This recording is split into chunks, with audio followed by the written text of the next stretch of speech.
Hi, my name is Tiger. Last year, I was in Hawaii because of the COVID pandemic, and also because my family didn't want to get stuck at home for 4 months. I had the best time of my life until it all went downhill. I had just heard of a man named George Floyd who died by a white cop. A man named George Floyd who died because a white cop put his knee on his neck for over 9 minutes and has begged almost 30 times, "I can't breathe," as well as "help me, let me go, and tell my children I love them." This made me extremely sad and furious, and I really just wanted to do something about it. And that's why I'm here. To start, I'll be telling you about perhaps the biggest social justice movement in the history of the world, and it's happening right now, the Black Lives Matter movement. The Black Lives Matter movement started in 2013.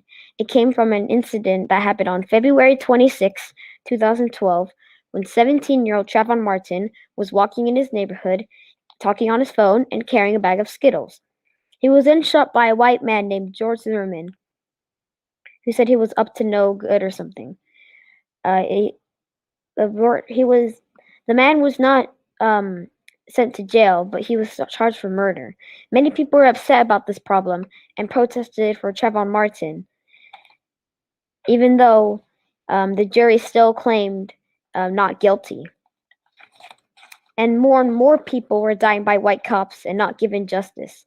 People have been protesting so that there can be justice for George Floyd, Breonna Taylor, Rayshard Brooks, Stephen Clark, and Daunte Wright, and countless others. All of these people have been wrongly killed by white cops. The protests are still here today, and people are protesting for justice. But what if I told you there was a new kind of protest called All Lives Matter?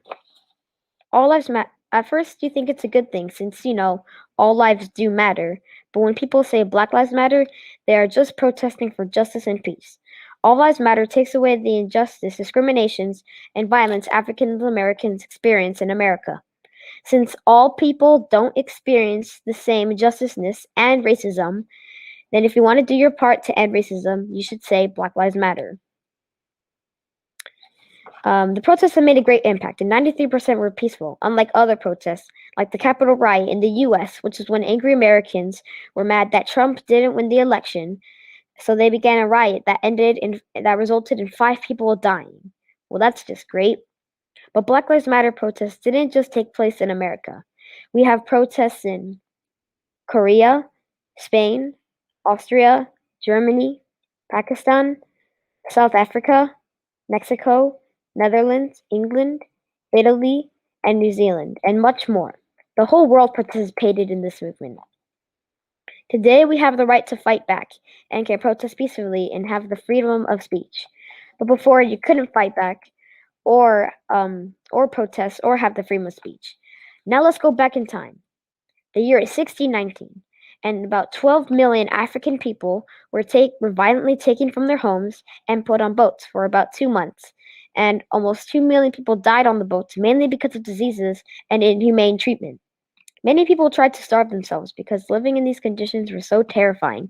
The people who refused to eat their daily meal of rice and beans were forced to do so with a medieval tool called the speculum oris, which will force open the mouths of people who didn't eat. Diseases on the boats were insane, and some boats carelessly threw hundreds of people overboard to slow the spread.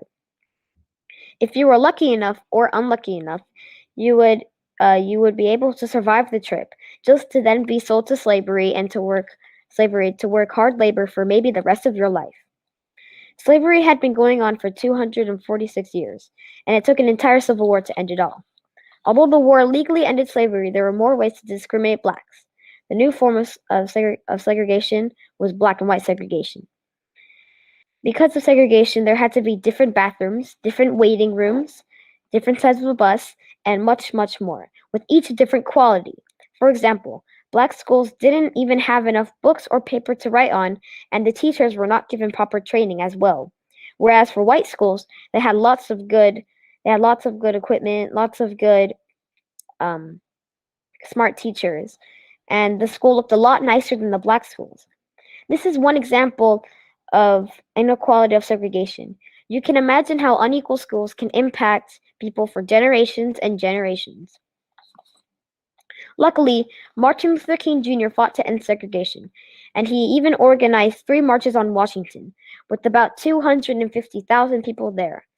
Even though, um, even though Martin Luther King Jr. movement made much progress for blacks and helped to legally end segregation, there is still much work to do. Racism still exists, but in ways that are sometimes hard to see. Systemic racism is like modern day racism. It is a complicated chain reaction that is based on racist thoughts and ideas. Institutions unaffected by racism are education, banking, housing, criminal justice, and healthcare. Since this is very complicated, here's an example of how systemic racism affects us. As you can see in this graph, it is 3 times more likely for a black person to get fatally shot than a white person. Black people being judged by the color of their skin and being gunned down on the street because cops assume that they are violent criminals. Most of the violence by police never sees justice. Blacks and people of color are likely to be incarcerated 5.9 times more than whites. This is because the justice system is affected by racism. Blacks make up less than 13% of the American population, but more than 40% of the prison population is with blacks. Drug usage is similar across races, but blacks are 4 times more likely to be arrested for drug use. This is all evidence of systemic racism. It's so deep in the system that it's hard to see where it all started or how to end it. Racism and discrimination has many faces. There has also been anti-Asian attacks in America, saying things like, "Go back to China." Just because the coronavirus pandemic started in China, they are calling it the China virus. Since March 2020, there has been more and more attacks. The world we live in today is full of racism, and we must act on it by being anti-racist. If you ever encounter racism, don't ignore it, speak up. Learn more about racism and help other people understand racism and how to act on it. Share your thoughts and ideas to help realize the true meanings of racism, and so that one day the world won't judge people by the color of their skin. Quote, "I have a dream that one day my 4 little children will one day live in a nation where they will not be judged by the color of their skin, but by the content of their character." Thank you.